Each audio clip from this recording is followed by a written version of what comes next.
I'd like to introduce you to our panel members one at a time. And today we've got Finn Rabin from SMR, and Finn is one of the people nursing a bit of a croaky throat post-Congress. SMR have been a supporter of the book, and we're very appreciative of them, and I believe that SMR are able to ship copies of the book should you want to buy from them very promptly.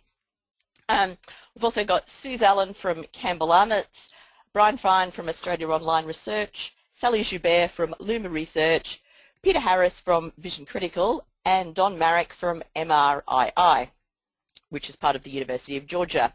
In fact, all of the panel members today have contributed to the book in some way, in terms of either providing feedback, generously providing case studies, being critical friends, and generally helping spread the word.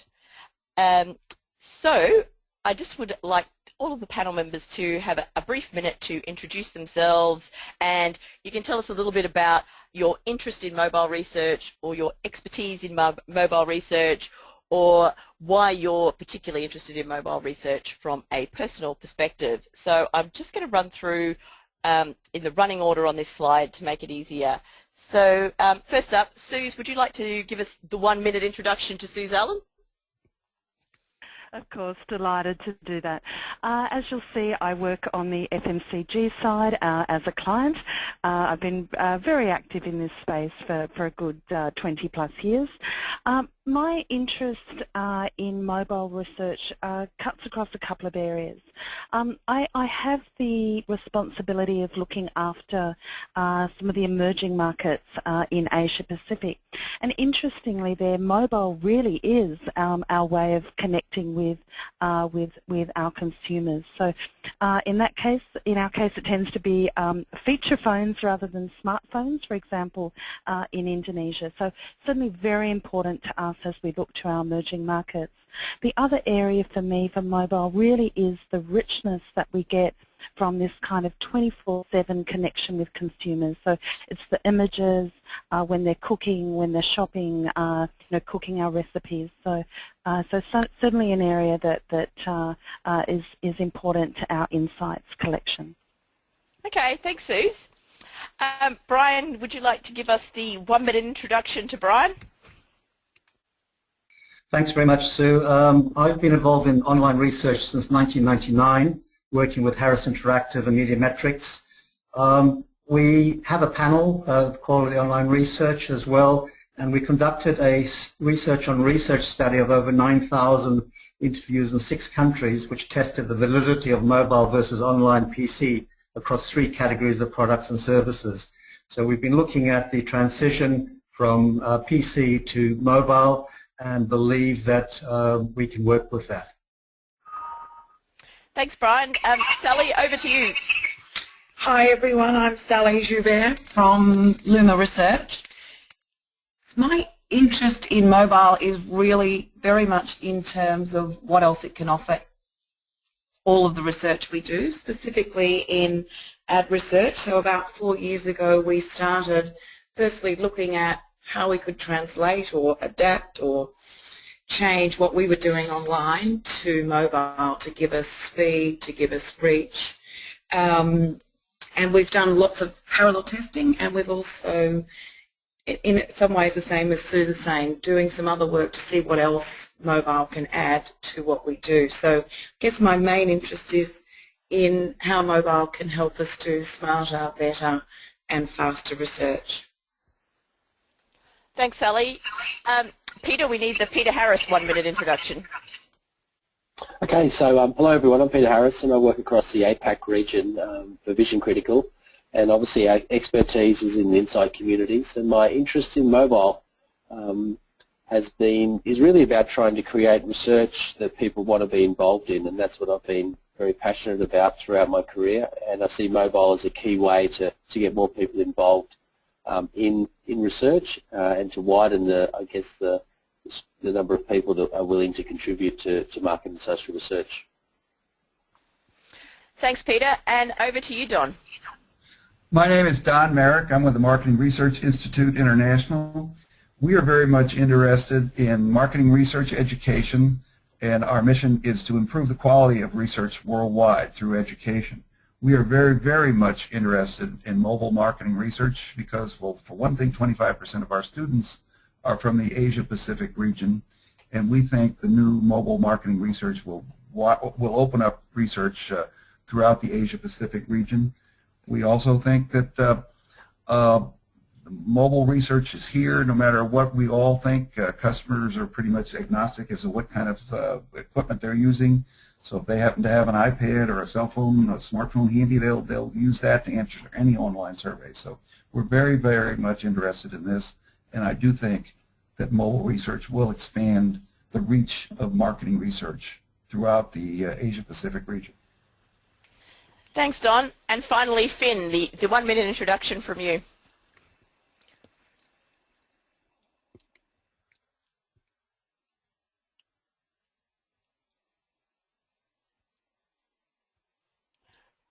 Okay, we may have a technical glitch there, so if we catch up with Finn in a few minutes, we'll let him do his introduction in a little while.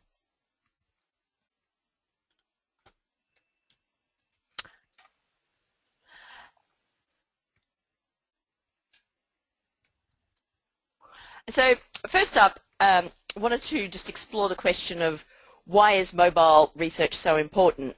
And I think we've actually started to cover that in some people's original initial introductions, where we're starting to talk about, how mobile is expanding reach. I suppose it would be interesting to get a couple of different perspectives on, how we're expanding reach in the developing world and also the developed world, because I think we're tapping into, a couple of different aspects there. Peter, would you be able to sort of contrast how the reach of mobile is a bit different, say, for researchers working in Australia to, say, perhaps researchers working up in some of the other parts of Asia? Yeah, absolutely. So, in my view, the smartphone is probably the most powerful device ever made available to market researchers. And in markets like Australia, where, say, smartphone ownership's ahead of most of the rest of the world, about 60% of the population, it's especially true. So, in the markets of Australia and New Zealand, if we're not being able to provide mobile as an option to work on, then we're not going to really be able to talk to a representative sample or a good sample of the population. And then as we, the growth of mobile across Asia-Pac is very well documented, so in China alone there's over 1 billion mobile subscribers, 30% are smartphone users now. There's 260 different smartphone brands and about 1,500 models at any one time. And everyone talks about, smartphones outstripping PC sales. So while in the major markets in Asia, kind of mobile phones are everywhere and growing, and just in the last 5 years, there's been significant shifts towards smartphones in markets like Japan that had typically a little bit slower taking up the actual smartphone interface. But, it is very diverse in Asia. As Suze was saying, in markets such as Indonesia and some in the Philippines as well, feature phones are still the predominant handset. So when we talk about mobile, we need to make sure that we're thinking about not just smartphones and not things that are visual, but also things that are able to be kind of delivered across multiple types of mobile platforms. Okay, thanks, Peter. Suze, did you want to add something to that? Because you obviously are using feature phones and things as opposed to smartphones in different parts of the world. Yes, that's true. I think along the same lines as Peter, in Australia definitely it tends to be smartphones, and the way we integrate it into our research at the moment, as I said in my introduction, is really around getting richness, this kind of 24/7 responses from our consumers. So it's kind of more immediate, more in the moment. So we often do pieces of research where we're asking people to take images as they're cooking, the results of their cooking, using different products when they're out and about shopping. So it's it just adds another dimension to the work that we're doing, but that does tend to be smartphone based. I would say that we're utilising it mostly in the qualitative space within Australia currently. Within Indonesia, we were faced with a very different scenario. So recently did a 3-week online community in Indonesia, and as we were setting up that piece of research and understanding our marketplace, that the penetration of PCs is really, really low. Certainly landline phones is not an option, and so our consumers are essentially, the mobile phone is their communication. So we needed to develop our research to be in a way that could be used on a feature phone, which is what the majority of consumers there have. So that was doing all our exercises, all our photos, all our scales, questionnaires, everything we did needed to be designed for that medium. Thanks, Suze. I'm going to see if we can take a little step back now, and Finn might perhaps like to merge his 1-minute introduction with perhaps why he feels mobile is so important.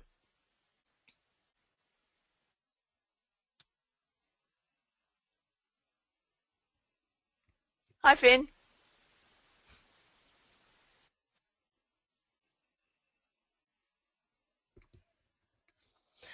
Okay, we might try Finn again in a little while.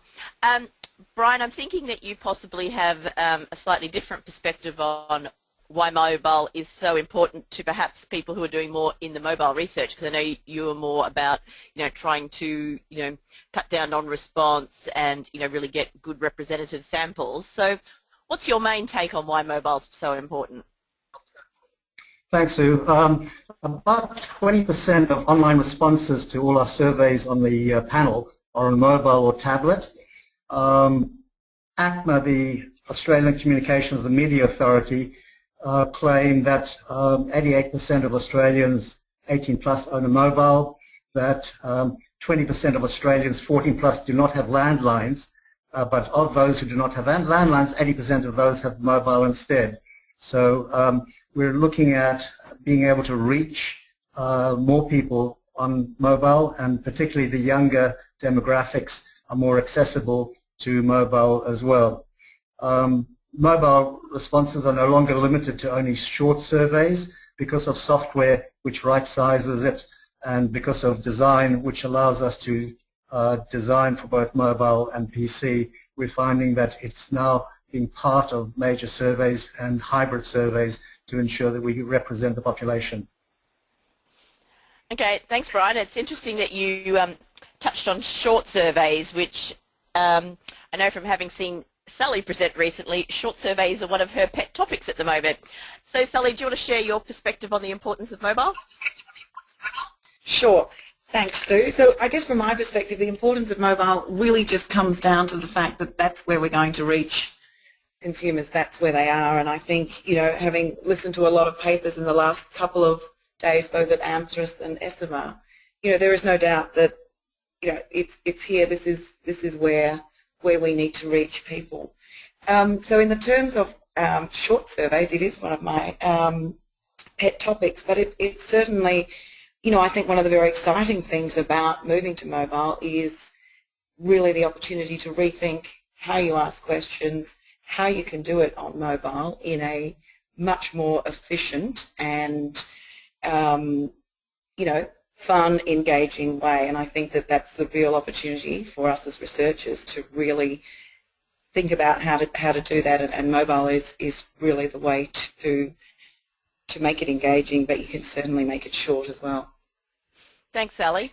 And Don, finally, you probably approach this from a slightly different perspective to the practitioners on the panel, in that you're, coming at this from an educating researcher's perspective.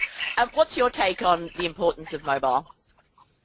I think mobile is very, very important. It, like I say, as Sally and Suze just said, people are using mobile devices to answer our surveys, so we have to take that into account. I happen to also agree. I have had 31 years of practical experience also with a client company, and one of my passions has always been Respondent cooperation has been deteriorating in recent years simply because our surveys are too long. I think mobile research will make us do the right thing, which is shorten our surveys. The other thing is this younger generation gets more active in research, et cetera, they simply won't put up with long surveys. So I think the mobile research is huge, and it's going to make our industry do the right thing, which is shorten up surveys. And based on right here at this last Congress, we just saw the presentation the other day where our surveys are actually getting a little bit longer. We need to shorten them. Mobile will make us do it, and mobile will also allow us to reach people, many more people worldwide, especially in some of the developing countries. Okay, thanks, Don. Might try and see if Finn can make himself heard at this point. Morning, Sue. Can you hear me? We can, Finn. Oh, fantastic. I'm so sorry about the technical problems. So if I reel it back just about 5 minutes for the 60-second introduction, it's really just that, well, first, I'm delighted to be here. But secondly, as I think everyone has echoed in different ways, mobile is ubiquitous. It's everywhere. And whether we're talking about those that are under 25 or over 25, and I use that definition advisedly, it brings us enormous opportunities in terms of contact, but also, a huge number of challenges. After all, how many times have we gone into a bathroom and heard somebody being contacted while they're in there too? So those are the kinds of things that we need to look out for while at the same time leveraging the opportunities.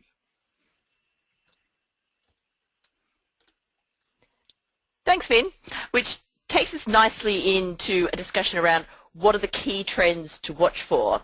So all of the panelists, we might not get you to answer all of the questions from now on. We'll just let you pick your key ones of interest. So I suppose, Finn, having watched probably an enormous amount of papers from the brightest and the best of the whole world in the last few days, did you pick up any new trends at the recent SMR Congress that you weren't aware of, or did it just sort of solidify, the current trends that you knew before you went there, and what are they? Well, I think the key bit of information I took away from the last few days is really the pace of change. One of our keynotes was a 14-year-old who has been building apps for, at least 2 years. And when you consider how long it has taken, many of us in the profession to move things like questionnaire length, as Don just referred to. We've been having a debate about requiring shorter questionnaires for probably 12 years, and we're still struggling to do it. And while mobile should facilitate that evolution much quicker, there's a whole generation of people out there that just don't care. They've moved on to apps and doing stuff on mobile like second nature. And I think if we fail to embrace that change quickly, we'll soon find ourselves, left out, if you like, of the whole information gathering process to an even greater degree. So I think it was the pace of change that really struck me. And when we looked at the millennials, we had a bunch of young people on stage. I have to say, they just blew me away. If we had any doubt ever about the future of our profession, have none. These guys were unbelievably quick, smart, intelligent. In fact, look out behind you because they're coming up fast. Thanks, Vin. I suppose, Sally, you've obviously been doing a lot of work globally and particularly in the ad area. Have you spotted any trends that perhaps the rest of us may not be aware of, or that are slightly different to the things that Finn's just mentioned? Yeah, look, I certainly have seen the pace of change. I guess in some of the work we're doing, I've also just seen the sort of, maybe that's from client side, the sort of strength of the urgency that they want to do that they really want to be able to quickly get feedback in the moment, and there is almost just this assumption that mobile will deliver that, I think, but we're still just trying to catch up with some of the, how to do it and some of the things that, maybe we are a little slower than some of the millennials, but, I think that it really is that sort of from the client side, the urgency with which they want to be able to do this, and we've just got to be able to deliver on that. It's interesting that you touched on the fact that perhaps clients are pushing this change. Suze, do you have a sort of a feel for have agencies been, like taking you towards mobile, or have you felt like you've needed to push them towards it? To be honest, it's probably a little bit the latter, interestingly. It depends a little bit on the agency, though, of course. I think certainly that in the moment, kind of faster, richer feedback is something that our internal stakeholders are absolutely demanding of their research and insights teams. I think for me it really came to a head in a particular project when the audience that we were interested in was actually teenagers, and teenage boys in particular too. And it was like, well, what is the best way to actually engage them? How are we going to have a conversation with them that's meaningful, kind of on their terms? And that really got us thinking around how we needed to bring mobile into the work we do in Australia. As I said, aside from just the practical issues in parts of emerging markets, but really we need to embrace it just in our kind of day-to-day research here locally. But yeah, I do find it's a bit of a push. Okay, Suze, well, we hope you keep pushing. Peter, working in the online community space, are you seeing some, different trends that perhaps people who are, not working in that space aren't picking up on? Yeah, we are. It's interesting. One of the key things we're seeing is that mobile needs to be a choice. We need to give people a choice of platform to talk to us within the community. So, and we find that actually when you give people a choice, do you want it to be on a desktop or a tablet or a mobile, that on average about 40% of people choose to engage with us on a mobile platform, which is amazing. So it's really a choice, giving them a chance of when they want to complete a survey or get involved. And I think the other thing within the community we're seeing is much more integrated mobile quant and qual together, so we can ask people through a survey and then split people into different forums, all on the single platform. So I think that's a real advancement in terms of getting people, as everyone keeps saying, in the moment and at the time of purchase or at the time of where they're actually experiencing something. So the ability to do integrated qual and quant is a real advantage. Okay, thanks, Peter. To the audience, although I'm asking the questions now, in a short period of time there'll be the opportunity for the panel to answer your questions. So I'd encourage you to think about anything you'd like to ask, and you can either tweet the questions with #NewMR at the end, or you can use the question box in the webinar software to type your questions in there. If you just would like to ask a question and you don't mind who answers it, just type the question in. If you think, I really want this particular person on the panel to answer the question, if you can just indicate that you would like them to answer the question, and I'll make sure I direct the questions appropriately. So don't wait to the end. If there's something that you'd like to ask, start typing now, and either #NewMR in Twitter or straight into the question box.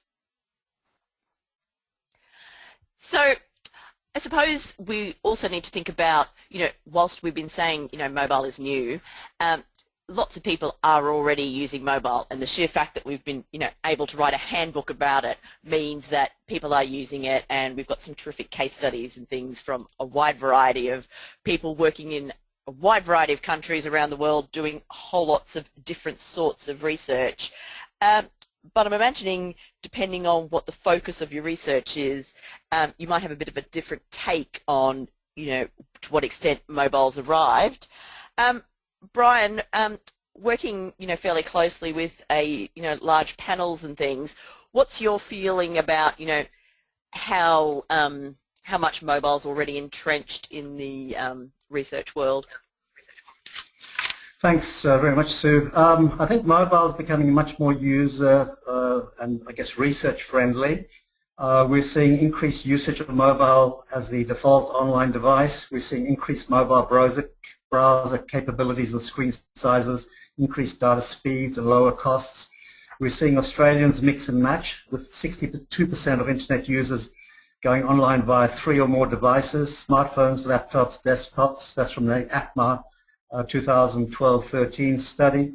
We're seeing use of VoIP over mobiles and tablets increasing by 73% and 150% in the 12 months up to June 13. We've seen Telesite's Australian smartphone market study showing 16 million smartphone users in Australia. And as I said earlier, 20% of all online surveys are completed on a mobile device already. I believe in the next 5 years that'll go up to at least 50%. So if suppliers are not catering to mobile users, they're not missing out on a key segment of the population, particularly the youth. Thanks, Brian. And Don, I imagine going to a reasonable amount of conferences and having students from, a wide variety of countries, you probably have a bit of a view on, how much mobile is already here? Well, I agree with Brian that it is already here to a huge extent, and I think it is just going to continue to expand. As a result of that, we at the University of Georgia have developed a course, the Principles of Mobile Marketing Research, which I must add was written with the authors of this current book. But we believe that will be the future. I also happen to believe that we absolutely must embrace it. I would just like to elaborate, perhaps tease Finn just a little bit by saying, if we do not, as researchers, and I'm talking as a client-side researcher with my 31 years experience, if we as researchers do not embrace mobile research, what will happen in the future is mobile research will still be strong, but unfortunately Finn will be talking to different people at his congresses in the future. We simply must embrace it, and because the youth and the younger folks want it, and if we as an industry don't embrace it, we the current members of the industry don't embrace it, there will be new people in the industry doing marketing research using mobile phones and mobile technology. So we believe that, so that's the reason why we came out with our current course, and we believe that is the future of marketing research. Thanks, Don. Would any of the other panelists that I've not specifically directed that to feel the need to chip in with an answer to that one that's different to what has already been mentioned? In here, Sue, maybe just one small comment, which is that while mobile is very definitely, I think, the way forward, and I think we can say that with some confidence this year. I think equally, Reg Baker at one stage wrote a blog and identified that for the past 10 years we've been calling it the year of mobile. Well, I think this year we're safe and secure in calling it the year of mobile. The one point I guess that is important to make is the discrimination between feature and smartphone.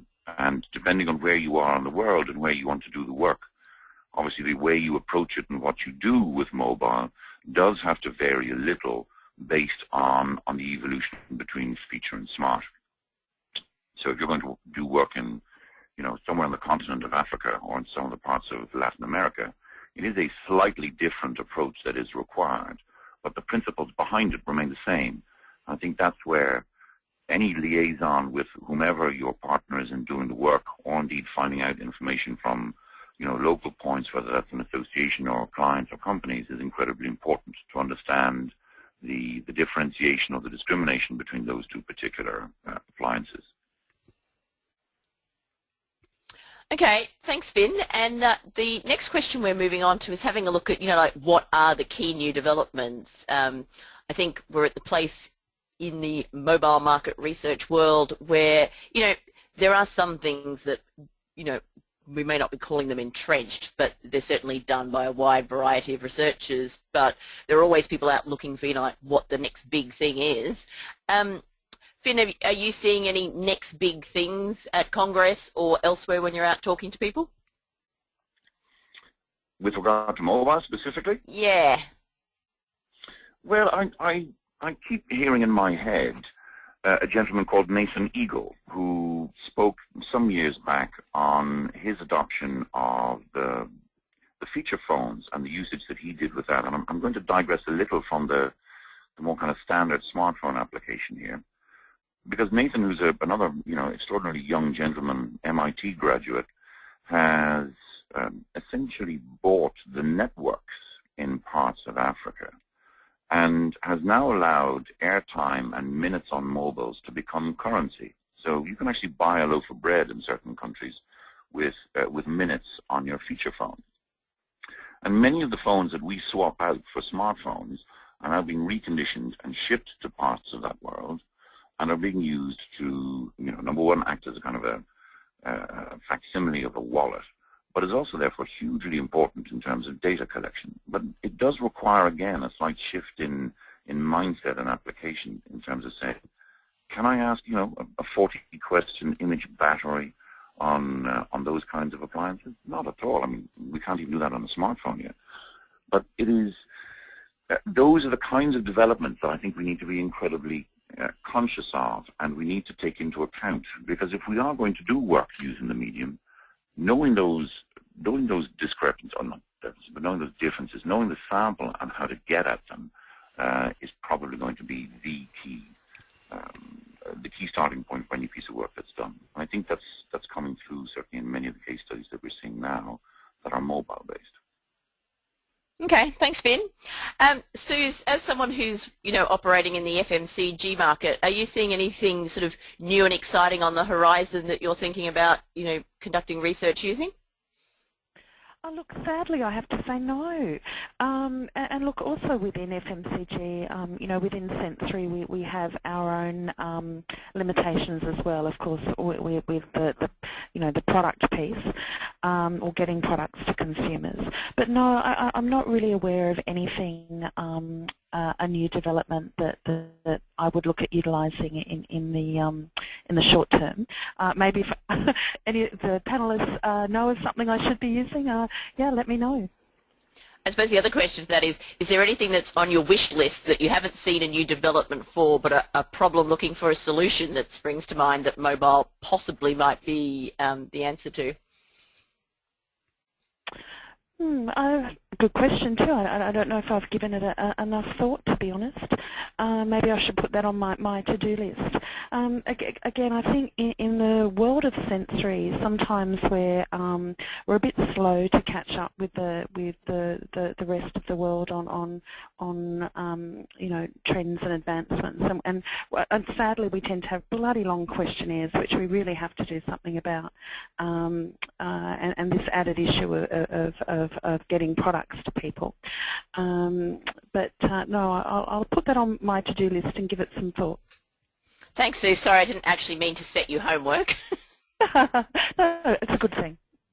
Okay, Sally, what are you seeing out there in the new developments in the ad space, I suppose, or anywhere else? Yeah, well, look, I saw actually some really quite exciting stuff at SMR from some of the newer vendors who are really working, I guess, quite quickly to integrate some of the other things that they're collecting on mobile. So all of the data that a mobile can basically collect itself, but being able to combine that then with the why and what are people doing on their phone. So I think that is one area that seems to be moving quite quickly, and I think that the challenge for us as researchers will be to be able to enhance that and use that to enhance what we're doing. But I did see some new technology stuff, so that's very exciting. In terms of specifically ad research and advertising, yes, the other key thing, which is back a bit to what I was talking about before, but just using it to make shorter surveys but to collect more information about what ads people are seeing, how they're feeling about them, which then gives us much greater access to in-the-moment advertising, and then being able to do extra surveys for people who appear to be in a particular location and seeing an ad. So I think, yeah, there's a lot of development in that space as well. Okay, great. Peter, you're presumably always looking for new ideas to keep your communities fresh and current. Is there anything that's caught your eye recently? Yeah, not so much on communities, but last week in Melbourne I had the opportunity to chair the mobile session at the AMSIS conference with both Sue and Sally. I know you were at because you spoke at it. But if you think about mobile as one of the first methods to really promise real-time data from customers anywhere, we saw a great presentation on UX design from a guy from a company called The Lab, a young guy that had done an amazing UX research study on mobile. And I felt that testing apps and testing in market on mobile phones really really gave us a real life picture of what, of how to improve their products. So yeah, I think one of the new things, my big learning from last week was really, around this UX design area. So that was new. And I think, if we kind of think about the ability of mobile to provide us with real-time data, then that opens up the whole passive data measurement, geolocation, all those kind of areas, which are still, there's lots of people working on it right now. We just need to kind of commercialise those opportunities. Okay, thanks, Peter. Brian, what have you seen on the horizon that's been interesting you recently? Thanks very much, Sue. Well, last week's conference, I was impressed with Fiona Blades from Mesh talking about some of the use of mobiles for text and SMS communication. We're also seeing point-of-sale ethnography, GPS-related studies coming into the marketplace, which benefit largely from the mobile application. I was speaking to somebody at a company called Binu, who's presenting at Market Research in Mobile World Berlin, where they've got about 3 million feature phone users on a panel, and they've managed to provide an app which people download primarily to get content, but they also use airtime as one of their incentives, and that allows them to do surveys on feature phones. So that's going to be a huge thrust going forward, I think. Okay, and finally, Don, you're the last person who gets the chance to chip in on what new developments you've seen in the mobile space. I think geolocation is going to become more important. Earlier this year, I was in a marketing research conference in Santiago, Chile, and a woman came through from Royal Dutch Shell, and she said, "We will never be doing mobile research." And I said, "Do you do service station research and tracking of your stores with those service stations?" And she said, "Oh, of course, it's very hard to do." I said, "You need it converted over to mobile. If you take our 10-hour mobile marketing research course at the mobmarketresearch.org website, you can sign up for a 10-hour course." And I said, "You will know enough to write an RFP on getting mobile research done at your service stations." And I said, based on the people and the companies I've met here at this conference, I am sure if you let that RFP go, you will have very, very good responses from the research suppliers here. So all you really need to do is write an RFP so that you can track people when they go into your service station through geolocation, and then you can give them a survey. And she said, "That is a wonderful idea." Those are the type of things we in the research industry will see as suppliers, because like I said, the mobile research, in-the-moment research is absolutely what people like Shell Oil Company needs in Latin America, and I'm sure they need it in Asia Pacific also. Thank you. Thanks, Don. We're now at the part of proceedings where I'd like to bring in some of the questions that we've been getting from the audience. Before I do that, I'd just like to give a little bit of information about the Handbook of Mobile Market Research for people who've joined specifically to learn a little bit more about the book as opposed to more about mobile. So as you, all of you are aware, probably who are here today, the book is a collaboration between Ray Pointer, Naveen Williams and myself. It's been published by Wiley, and SMR have very kindly supported it. At the moment, the book is available in hardcover, but there will be e-book formats along very shortly in a wide variety of e-book formats, so you probably don't need to worry that it may not be available in your format. At the moment, there is availability at the SMR bookstore, and they have a promotion for members. So those of you who are SMR members, you might like to check that out. I think SMR are covering the postage and packaging, which is always attractive when you're in far-flung parts of the world. Wiley also have a bookstore on their website, and many of the different Amazon sites around the world will be selling the book. It is available from the UK site at the moment. It is in stock in Singapore, and the US version of Amazon should be, it's available for pre-order there, but it'll probably be about the 22nd of September before they're shipping a wide variety of bookstores, and we wouldn't like to particularly recommend anywhere. Encourage you to have a look around and buy it from the bookstore that suits you best.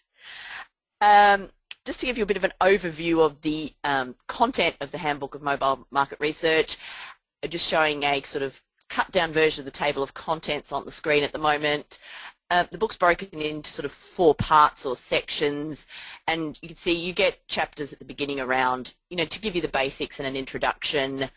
We then look quite specifically at some of the qualitative and quantitative aspects, looking very much at sort of practical applications around, very specific forms of interviewing. And then the final part sort of looks at the mobile ecosystem itself, which, has some of the technical things for people who like that sort of stuff, discussion around ethics, and sort of looking at some of the research on research and where the book might go in the future. If you would like to download a sample chapter, just Google sample chapter of the Handbook of Mobile Market Research, and you can download chapter 8, which is the chapter about mobile surveys, just to get a flavour of what the book's about. And for those of you who look at Amazon, you can certainly have a look inside from there. So in terms of questions and answers, we've got a number of things coming through. Got a question that's been addressed to you, Suze, and hopefully it's not a tricky one for you. And we've got a question about the feature phone surveys you were doing in Indonesia. 2 parts to that. What kind of adaptations on feature phone surveys were helpful, and also what were the response rates reasonable? Right. Yep, interesting questions. Look, I think in terms of the response rates, initially, what we're talking about is online qualitative. So it was a community that we ran over sort of a 3-week period.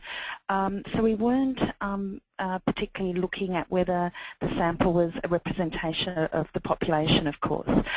In terms of if you're talking about how often our consumers engaged in that study, we got a phenomenal amount of information, even though we know that the majority of our consumers were using feature phones. So we got a real richness despite that, and a lot of contribution over that 3-week period. So we did, although it was majority a call study, we did actually get products to people's homes, so we did have quantitative components within it. So we did have surveys that we did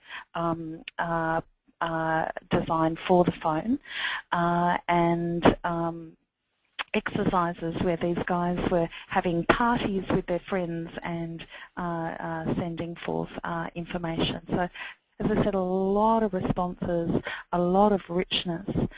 In terms of designing the study for the feature phone, I must admit that is something that I left to our supplier to really look at the mechanics side of it for me.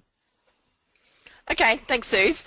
That I think is the only question that was asked specifically to one person. So for the remaining questions, I will probably address them to one of the panel members who I think might be best placed to answer it, but if you feel like you've got something valuable to add, please feel free to chip in. Luke has asked a couple of questions on Twitter, and I'm going to combine a couple of them because they kind of work together. And I'm actually thinking, Brian, you might be a good person to answer some of these. And Luke is asking, is mobile raising some sort of age barrier, in terms of older consumers are more familiar with a PC and less familiar with mobile devices? Is that something we're finding? And related to that, Luke is also interested in the influence of other socio-economic demographics, things like gender, social status. Are we seeing some differences there between people who participate in mobile surveys and people who don't? Thanks, Sue. I think there is at the moment a slight skew which leans younger on mobiles, particularly smartphones. As we see more smartphone penetration, I think that's going to be removed. I think we're seeing the people who are on mobiles probably being a little bit different in terms of behavior rather than on demographics. And I think those are one of the challenges in terms of managing the skew, understanding the difference between the people on the mobile and the people on the PC, and we've been doing some of that profiling and comparison and parallel surveys. And Brian, I think you very generously publish quite a few of the results you find in those research on research studies, don't you, so that, you know, people can kind of benefit from your learnings? Well, the good news is that in order to do research on mobiles, we felt we need to understand it, so we actually funded the studies, and as owners of the studies, we can publish it, so we're in good shape. Anyone who wants information, we're happy to share it with them. Okay, thanks, Brian.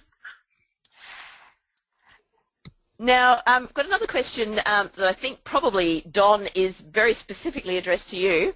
And it's a question about the specific course on mobile that NewMR offer. Would you like to sort of let anyone who might be interested in that know a little bit about it? Yes, I'll be glad to. Basically, what we did is we brought out a Principles of Mobile Marketing Research course. It's about a 10-hour-long online course that is asynchronous, which means people can sign up anytime and they can take it at their own pace. It normally takes people about 10 hours to go through the course, and it is written by the authors of of the Handbook of Mobile Marketing Research. So Ray Pointer and Naveen Williams are the author of it, and it addresses all the aspects of mobile marketing research. It is a 10-hour course, so it's a quick, fast course that will bring people up to speed. In addition, people who take our course and complete it will get a certificate of completion from the University of Georgia, SMR, and the MRA in the U.S. It's a very good course, and it'll give you a very good background. And as I told a woman from Shell Oil in Latin America, it'll get whoever takes it enough knowledge on the mobile marketing research to start conducting mobile marketing research. And it's a very good course, and short and reasonably priced. Our goal is to educate the world on how to do research better. It's really what we would like to do. That's our purpose. And Don, apart from the price, is obviously the question, is there an exam? There are only end-of-lesson quizzes, so as you go through the course, and we have 11 modules as you go through the course, what they do is you test yourself to make sure that you have learned the material in each module as you go through. But there is no end-of-course test that you must pass. I'm sure people will be pleased to hear that. Another question, and I'm not actually entirely sure who's the best person on the panel to ask this to, so I'll put it out there and hopefully somebody will chip in. We've got a question in GoToWebinar with respect to rural response and urban response to mobile research. Is anyone operating in kind of an urban versus rural environment and having any insight into whether there's some differences in samples between those two?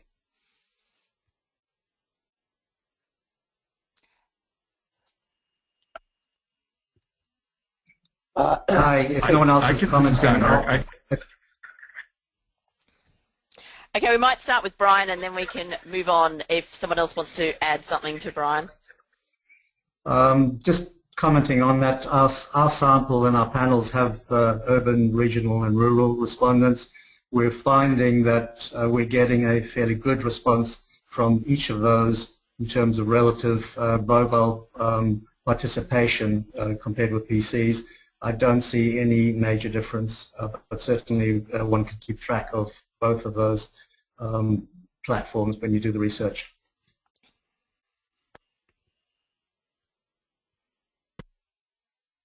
Yeah, it's Peter here. I was just going to say, similar to Brian, especially across Australia and New Zealand, that we're getting a very broad representation of both urban, regional and rural. But in the rural qual area, we're actually getting a higher take-up when we do qual in rural areas versus traditional qual. We think we're getting a broader part of the population talking to us instead of people that are able to come into town for a group or something like that. So, yeah, we're using it a lot in rural areas for qual, which I think is improving the reach.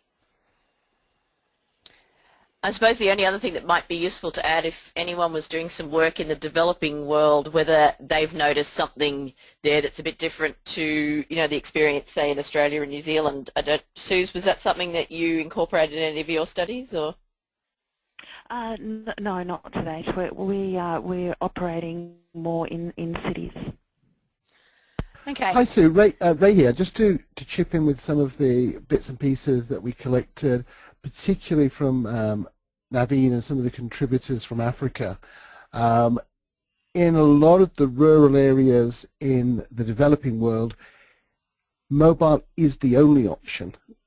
They don't have landlines through to a lot of the rural areas in developing markets. They don't have laptops and PCs in any great amount. Sometimes it requires a degree of ingenuity, so if you need internet access, people are doing them from internet cafes and where they know Wi-Fi is going to be available, or they're choosing times of day, but it does give them a lot more options. So that's one of the features there. Okay, thank you, Ray, and thank you, everyone. We are almost out of time, so I really just wanted to give a couple of shout-outs before we go. And one of the first questions that a lot of people have at the end of these sessions are, when can I get the slides and the recordings? The answer for this one will be as soon as possible.